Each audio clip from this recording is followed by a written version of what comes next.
Welcome everyone to Total Extreme Wrestling 2020 for Monday, week 3 of March 2006. It's another episode of Monday Night Raw on the road to WrestleMania 22. That supercard approaching closer and closer now.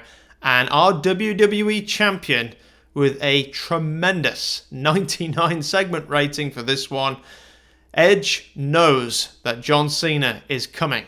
John Cena will be challenging him in the main event at WrestleMania for Edge's WWE Championship, and Edge is getting more paranoid by the hour here. And here is an unhinged promo about keeping the WWE Championship safe from John Cena. So Edge getting a bit introspective on this occasion. He knows the clock is ticking. He knows the hour is drawing ever closer where he will have to face his white-hot challenger, John Cena, who despite Edge's best efforts has not stayed down yet. Now John Cena will be in action later tonight. Edge knows this and we'll be thinking about that as the match gets closer. So a great start to our show here. Thanks once again to the biggest star in our company. Let's face it, there's no one else that touches Edge at the moment. He's got all the bonuses working in his favour, drowning in a sea of green as we can see here.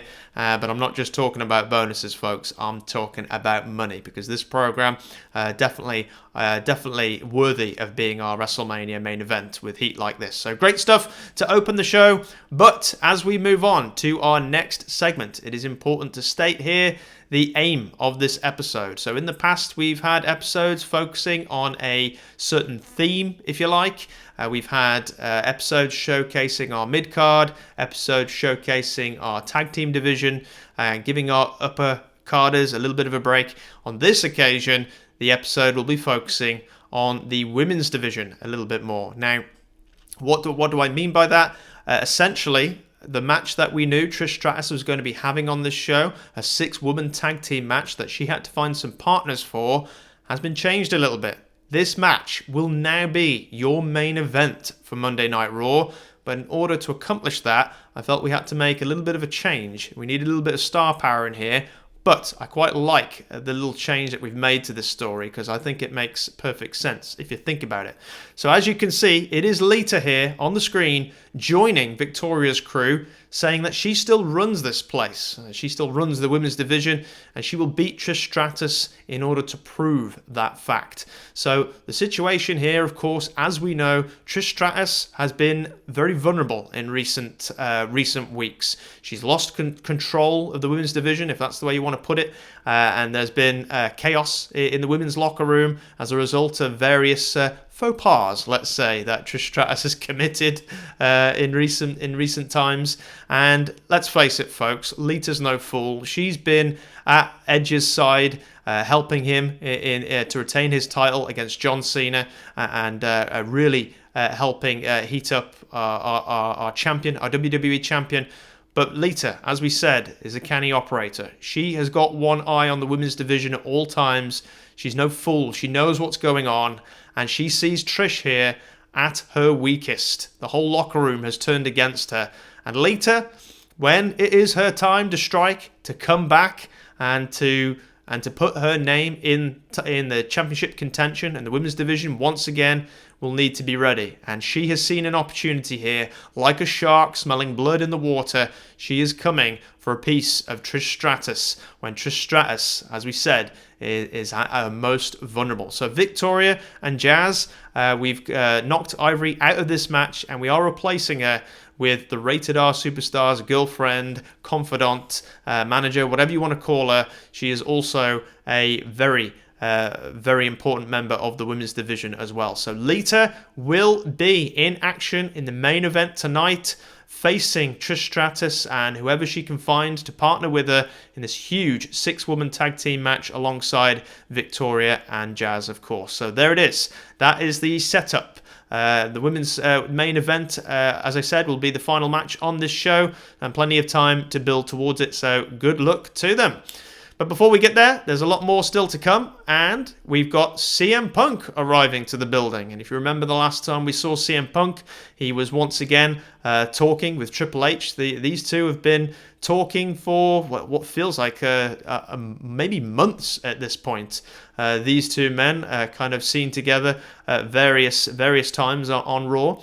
And yeah, CM Punk arrives now to find Triple H waiting for him. And the last time that these two men met, Triple H put forward a proposition for CM Punk, offering his help and offering CM Punk an alliance, making it official. Could Triple H be CM Punk's manager perhaps, or could CM Punk become Triple H's protege? We're not quite sure what the arrangement is yet. But Triple H all he has stated is that he is offering CM Punk an alliance. He sees something special in this kid, and now CM Punk is being asked here by Hunter, have you made your decision? And CM Punk just says 2 words, I'm in. So there you have it, folks. CM Punk has accepted Triple H's offer. The alliance between these men is official. What it means and what it'll lead to, we're not quite sure yet. But that is the situation. CM Punk and Triple H have formed a unit here. And CM Punk arriving here to Monday Night Raw just in time, because he will be taking part in our opening match, where it is CM Punk against Terry Funk. And yes, a quick match here for CM Punk to get a nice dominant win. Goes over by submission with the Anaconda Vice here. Triple H at ringside already doing good work. Love to see that. And yeah, not the highest segment rating for this one. Terry Funk, of course, battling kind of declining physical ability penalties and negatives of that nature. So it is what it is in terms of a wrestling match. It was never going to be the best. But as you can see, this is very much just an excuse to put over our young star against an established name. And many thanks for Terry Funk for this favour. So yeah, pretty decent stuff overall. And after the match, it is CM Punk celebrating with Triple H now, with a round of applause at ringside. So already this alliance is looking pretty strong, with CM Punk getting himself a feature win here of an established old-time talent in Terry Funk. So a good piece of business here from all 3 men. And yeah, Monday Night Raw rolls on with a victory for CM Punk. And wow, strong segment here for this one. So good stuff. Again, zooming in on our women's division. These are the kind of segment ratings we want. And Ashley here, Trish Stratus approaching her protege about tagging with her in the 6-woman tag team match. But unfortunately, Ashley is still angry at Trish Stratus and refuses to join her in that tag team match tonight. So unfortunately for Trish, on this occasion, Ashley wants nothing to do with Trish. So we know the story between these two. It was Trish who kind of accidentally, let's say, slapped Ashley across the face after a match, after things got a little bit emotional between them. And again, Trish Stratus made a mistake there and cost herself an ally. So poor Ashley and poor Trish here are not going to be reconciling on this episode of Raw, I'm afraid. So as we return now to HBK, the Heartbreak Kid, and Booker T. So we've had to condense some of these segments as much as possible, but what you're looking at here is Shawn Michaels and Booker T cutting promos on each other. So these two men hit the ring, mics in hand. Last time we saw them, of course, it was Shawn Michaels getting a count-out victory over Booker T after Booker T took a powder and decided to leave the match, satisfied with the fact that he has 2 pinfall victories over Shawn Michaels. Shawn Michaels is not about to walk away with that statistic hanging over his head. So Shawn Michaels here kind of making the point that Booker T needs to step back in the ring and they need to finish this properly like men. And that's when Vince McMahon shows up and says that, you know, he's been watching these two go at it on Monday Night Raw for many weeks now. Both men evenly matched and can't seem to pull ahead of the other due to various factors. And Vince has said, well, there's one way to settle this. It'll be a tiebreaker match at WrestleMania. Booker T versus Shawn Michaels. Let's settle this once and for all. who is going to be Mr. WrestleMania at WrestleMania 22? We will have to wait and see. So Booker T versus Shawn Michaels. And Booker T looking very good in this segment. He's got his catchphrase, Sharmell by his side as well. So everything working out well for Booker, and is definitely holding his own here in the incredible program with Shawn Michaels. So good work from both guys here, and look forward to seeing them next time on another episode of Raw. Alright, so now we are with Shelton Benjamin here, who comes and finds Kurt in the backstage area to tell Kurt that he has got the two of them a qualifier match for the Tag Team Championship match that will be happening at WrestleMania. Now, Kurt Angle had previously said to Shelton that they weren't ready for a title shot. They needed more time in the ring. They needed more time as a team to kind of get to know each other's strengths and weaknesses. And the time that there was a title shot being offered on Monday Night Raw, Kurt Angle shot down the idea, which Shelton was accepted. But this time, Shelton has shown the initiative, and he has got them booked in a qualifier match. So if Kurt Angle and Shelton were to win this, their next tag team match, hopefully, would be an opportunity to become the undisputed tag team champions of the WWE. And on this occasion, Angle is kind of looking at his partner here, and he's going to go along with it. Okay, maybe they're ready to do this after all. And like we said, it's just a qualifying match for now. They've still got time until WrestleMania if they can do it, but for now, they need to win this next match. Oh my goodness. What an incredible rating for this one. This is very, very unexpected, because it is Kurt Angle and Shelton Benjamin, our team, the All-Americans here, defeating the Basham brothers with a 78 segment rating, which I can scarcely believe that they have achieved this. What an incredible, incredible match for what I thought was just going to be a little bit of a throwaway. Now, I did give them the kind of leeway here to have an all-out best match that they could. You kind of want to do that when you've got guys like Kurt Angle in there, because they just perform so well when you give them that booking note. And Kurt Angle here with an in-ring performance of 87, probably the best worker in this company when it comes to Raw performance. Matched maybe only by Rey Mysterio, I think. Undertaker as well, quite high up there. Shawn Michaels as usual, but wow, 87 from Kurt Angle here has propelled this match to an absolutely incredible rating. And with the Basham brothers as well, who their first appearance on this save. We need some lower card teams for our division that can kind of work with our established acts. The Bashams on the save, just for a little bit of background here, were kind of apart. They were split up on Raw and SmackDown, respectively. Now, I don't know what the situation was in real life with this team. Honestly, I can scarcely remember ever watching a match with these two guys in my life. But nevertheless, if you look at the Basham stats, they're pretty reasonable. And not a bad in-ring performance, all things considered. And as you can see, they've got the chemistry, they've got the familiarity with each other, and the tag team specialism bonus is what tipped this over for the Edge for me. I just don't know why you would split these two guys up if they're an established tag team act. Now, of course, things are a little bit abstracted on the video game, of course. I don't know what the situation was in real life, whether they got pushed as singles or what. But the situation here, anyway, is that we need another solid mid-card team, and the Bashams look like they could fill that role.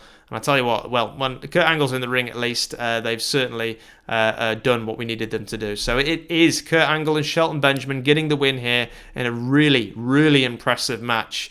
And great stuff. So Kurt Angle and Shelton Benjamin, they have done it, and they are celebrating their win. And Angle here giving Shelton a knowing glance to say, all right, kid, you showed the initiative. This win is yours. This get is yours. You made the right call. We are going to WrestleMania in some form. So Kurt Angle and Shelton Benjamin here, looking very strong and very impressive. And more to come on the tag team division, but we'll leave that for a later segment.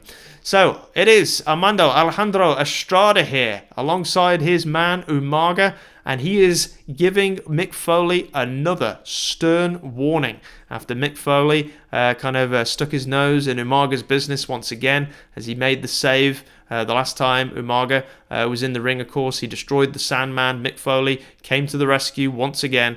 So Estrada out here now with a mic in hand, is walking to the ring and kind of starting his promo about how Mick Foley has, made one mistake too many against Umaga. And that's when Mick Foley, like a bat out of hell, comes out of nowhere and he attacks. And he takes it to Umaga. Umaga can't believe it. Has been spun around here by Foley. Was not expecting this attack. And Foley throws Umaga off the stage. That's right, folks. Umaga's taken a stunt bump to get this one over. This is incredible. Mick Foley has just destroyed Umaga.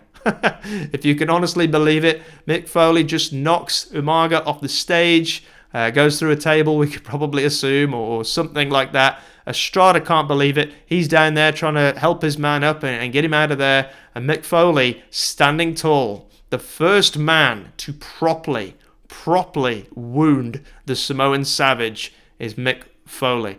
And he didn't do it with quite the most clean of tactics. But as we've learned, and as the former ECW brethren like Mick Foley have learned, you cannot play fair when it comes to Umaga. You've got to take every advantage offered to you. And that is exactly what Mick Foley has done. He has just ruined Estrada's man here, Umaga. So Umaga is down.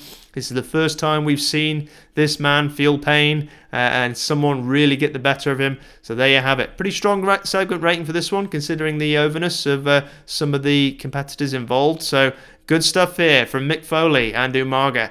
And where is this one going to go to next? Stay tuned to find out. All right, more strong segments here for our women's division. Love to see it. It is Trish Stratus now approaching Jacqueline backstage, but she gets shot down immediately because Jacqueline is no. The minute Trish Stratus shows her face, before she can even open her mouth, Jacqueline is saying she will not be teaming with Trish Stratus after what Trish Stratus has been pulling recently. So Jacqueline certainly not ready to forgive or forget when it comes to Trish Stratus. Unfortunately for Trish, she is going to have to look elsewhere to find a partner. So unfortunately, that's another strike for Trish Stratus. So better luck next time, Trish. And now we have Rob Van Dam in the back with Ric Flair. And Rob Van Dam, kind of a cool, casual dude that he is, calmly asks Ric Flair if he wouldn't mind giving Rob an Intercontinental title shot next. And Flair says yes. Well, that was easy. If you want a title shot, all you have to do is ask, it seems. So Rob Van Dam and Ric Flair coming up very shortly now for the Intercontinental Championship. How do you like that development? Well, I'll tell you one person who doesn't like that development. It's Gregory Helms. So Francine kind of telling Greg that RVD just got a title shot. She's just seen this on the monitor.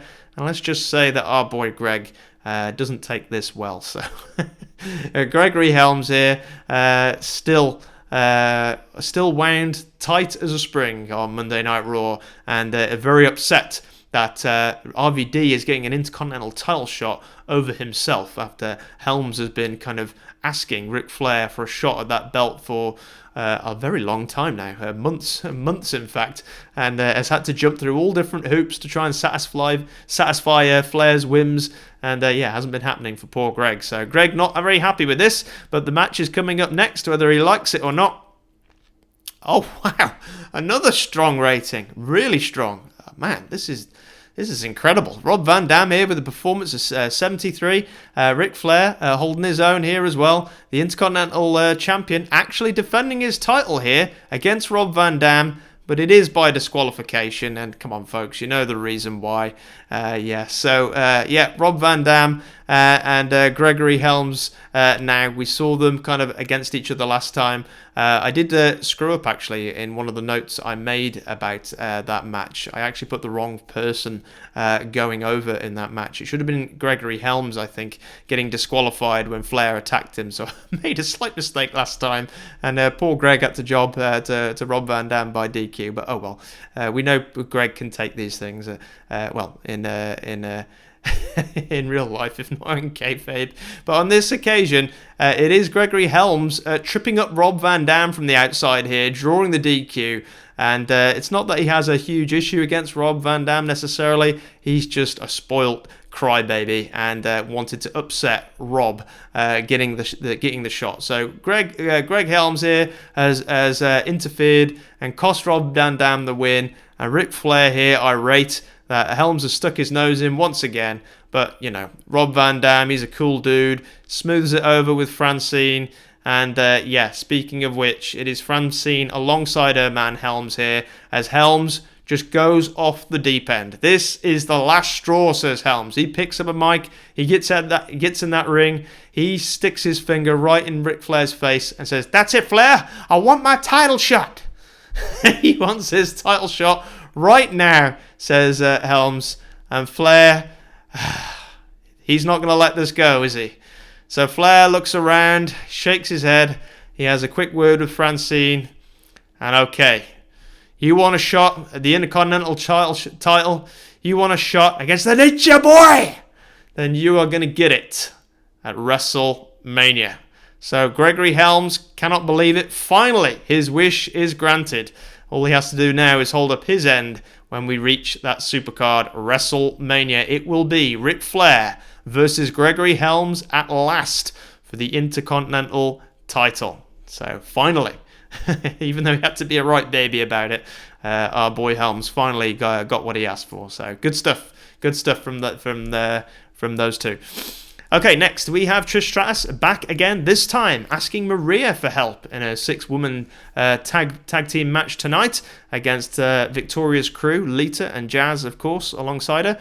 And Maria quite succinctly says here to Trish that Trish can go to hell. So Maria shedding the last vestiges of her former gimmick here and really turning into someone with an attitude all of a sudden, as she has no time for Trish Stratus either. The last time we saw these two, of course, they got into a brawl in the ring due to a little misunderstanding, but nevertheless, Maria has no time for Trish Stratus. So Trish Stratus here, 0-3 on Monday Night Raw. I think that is a strikeout, in fact. So Trish Stratus is going to have to think of something different here, because unfortunately on this occasion, Maria, Jacqueline, Ashley, neither of those women are willing to join her. Quite expected though, one would think, considering what's been going on in recent times. And here's something that maybe you weren't expecting. It's a massive contingent of our tag team division here. And I chucked off the scripting options completely for these next two segments, because I just love the idea of the chaos that's about to ensue when you don't script Chris Masters, Shelton Benjamin, Kane, Kurt Angle, Big Show, Carlito. No scripts, all improv. Have at it, folks. It is Big Show, Kane, Angle, Benjamin, Carlito, and Chris Masters engaging in a spirited debate about titles. So, Big Show and Kane, of course, are the World Tag Team Champions. They've had their disagreements with Carlito and Chris Masters, those two men who qualified for this mythical unification match at WrestleMania when they beat Gregory Helms and Ric Flair. We've just seen Kurt Angle and Shelton Benjamin qualify with a win over the Bashams. We've got Eminem, of course, with the WWE Tag Team Championships on SmackDown. Recently, the Hooligans qualified as well in a major tag match over Cash and Noble. And so, what's the deal? Who is going to be in this title match? What form is it going to take? Everybody here debating, talking about this huge argument, and then, oh wow, look at that. Everybody on fire in this segment. You would never have expected this in your wildest dreams. Look at Chris Masters here with the improv. Good stuff from our boy Chris. And it is Vince McMahon here, breaking up this argument, wading in between all these men, the boss himself, and says, all right, here's what's going to be happening.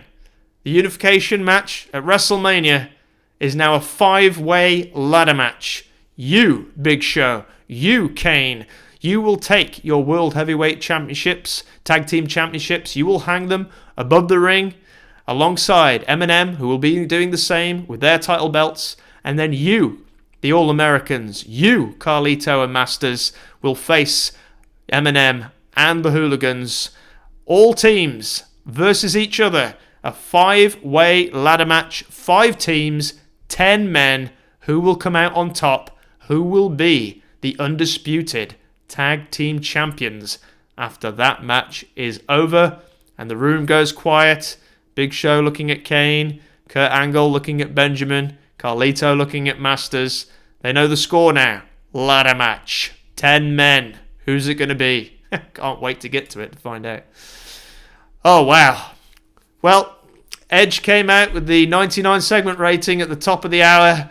And John Cena just said, well, I'm right there with you, pal. Because here he is with a 99 segment rating of his own. Our white-hot challenger for the WWE Championship is here.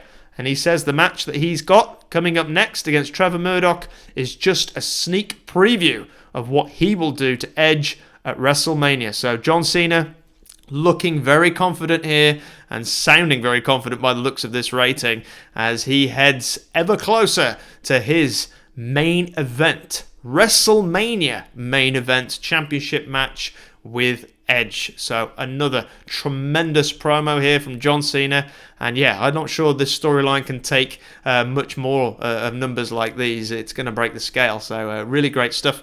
So for the match itself, John Cena and Trevor Murdoch. Oh, man, I just can't believe these segment ratings. This is absolutely unreal. For an episode of Raw, I know we've got some of our biggest stars in there, don't get me wrong, but wow.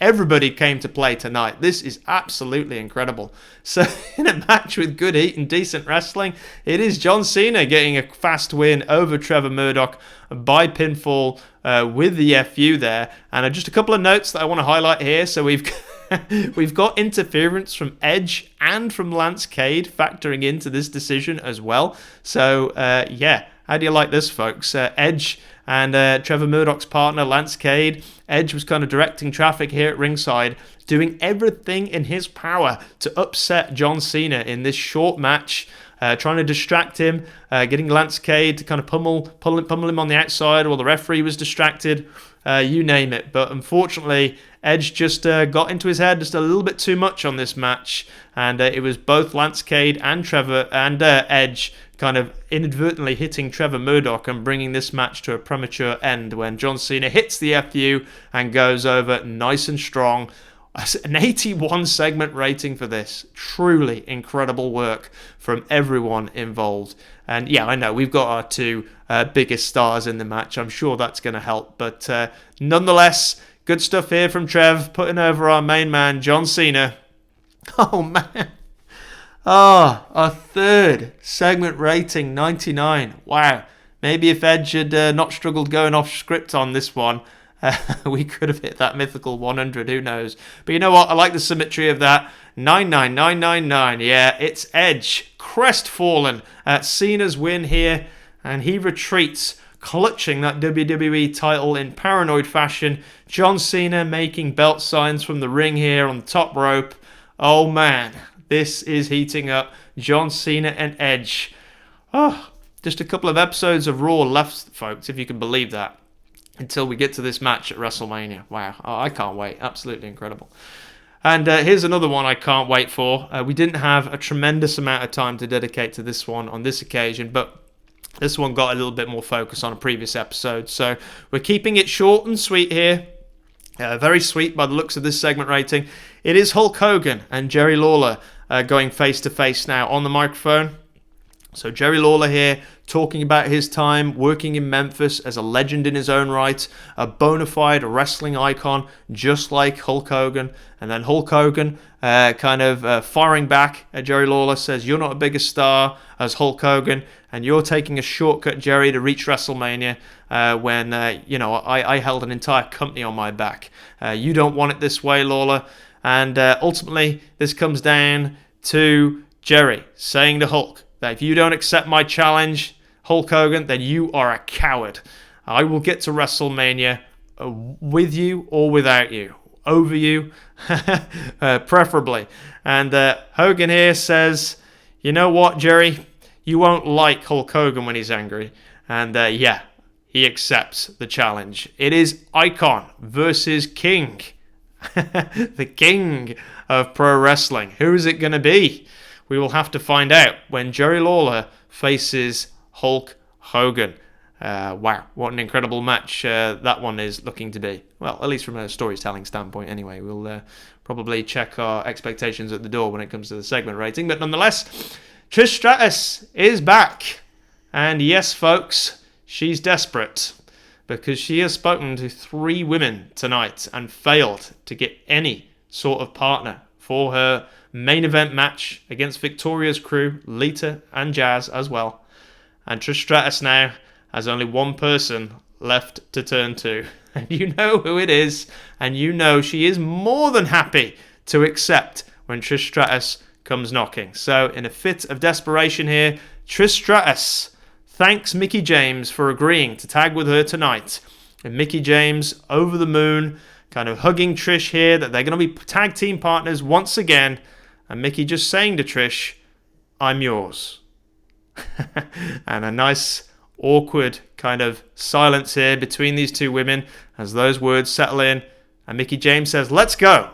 Let's take it to Victoria and Jazz. We don't need any other partners. Let's do this ourselves. So this is it, folks. This is the only person that Trish Stratus could find to tag with her.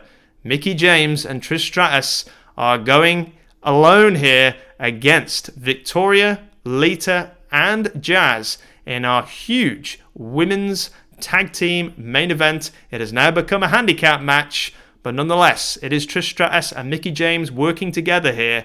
Can they defeat Victoria's crew? That has just added Lita to their number. This is it. Let's get to it. Okay, so before we get to the segment rating for the actual match, here's what's going down. Lita starts strong here, and Trish Stratus hitting a flurry and wants a hot tag. Only Mickie James doesn't reach out her hand. So Trish Stratus here fighting now 3 women. Lita, Jazz, and Victoria. We just mentioned them, of course. And Trish Stratus now coming to realise that she is in a very precarious she is in a very precarious situation here because Mickie James is refusing the tag. And Trish Stratus looking very confused by this. But pretty soon it comes clear that Mickie James has no intention of tagging into this match. And Mickie James walks down the stairs and stands there at ringside, more than happy to watch Trish Stratus face 3 women by herself. And as we get to the match, a decent match at that. I want to say that's one of our highest rated women's matches we've ever had, so great stuff. It is Lita, Victoria, and Jazz defeating Trish Stratus and Mickie James when Lita gets the pin over Trish. She's got the ropes for leverage. And let's face it, the referee's got his hands full with this one, with 1 woman facing against 3. Trish Stratus, she may be the WWE Women's Champion, but let's face it, folks, she's in there with 3 top women fighting by herself. And there was only so much Trish could do. And unfortunately, Trish has lost this match. Say it with me, folks. You know what's coming next. The biggest story is after the match. Mickie James watches Victoria's crew beat down Trish, making no move to help her. And you've got Jazz, Lita, and Victoria, 3 tough, pissed off broads here, taking their frustrations out on Trish. Lita, as we said before, is a shark, taking full advantage here. Hits the moonsault. Victoria hits the Widow's Peak. Jazz is there with a right hand. Trish just gets absolutely beaten down here. And Mickie James makes absolutely no move to help her whatsoever. And Trish absolutely destroyed at this point by these 3 women. When Victoria, Lita, and Jazz have finally had their fill of beating up Trish, she's just lying in a broken wreck here in the center of the ring. And Victoria, Lita, and Jazz walk away, pleased with their handiwork. Trish Stratus has just been destroyed, leaving Mickie James now to enter the ring before the fallen Trish Stratus. And in our final segment, folks, look at this. Tremendous rating. This makes it all worthwhile, doesn't it? When you've spent so long on this story, to get a rating as high as that, especially when you've got a worker like Mickie James who is still kind of up and coming here with her popularity levels and kind of all of her experience levels and that kind of thing, to hit this rating. I gotta tell you, folks, these are the moments you live for playing this game. So Trish Stratus here tries to stand, beaten and broken, down on the mat, only for Mickie James to hammer her back down with that Women's Championship belt. And to a shower of boos, no doubt, Mickie James just holds that title high above Trish Stratus's head. And that, folks, is your finale to this episode of Monday Night Raw. And as we hit the finish button, it is an overall deep blue rating of 87. So you couldn't really ask for much more than that on this occasion, could you? So just look at the tremendous effort that everyone put in here with that show. But of course, I reserve I reserve the majority of my hype for that final segment, which after months and months of build, I am so happy that one paid off. So absolutely great stuff. I cannot wait to share with you the next episode of Monday Night Raw following this one. Wow, this month of March has just been tremendous. It was important for me to have a sense of accomplishment with this series to kind of keep me with the enthusiasm to keep moving it forward. And it's episodes like this, like I said, that all make it worthwhile. So that is every minute I had available for this episode of Raw, the full 125 minutes with as many segments in there that I could cram in as possible. So I do hope you enjoyed it, but let's not forget, folks, as JR always says, we've got to do it again next week. So when we come back for Monday Night Raw, it will be week 4 of March 2006. I'm telling you, folks, don't miss that episode. You are going to want to hear what Mickie James has to say. So that is it for CelJaded playing TEW 2020 on the Shifting Sands mod. I do hope you enjoyed this episode once again, and I do hope to see you back here next time. Take care until then.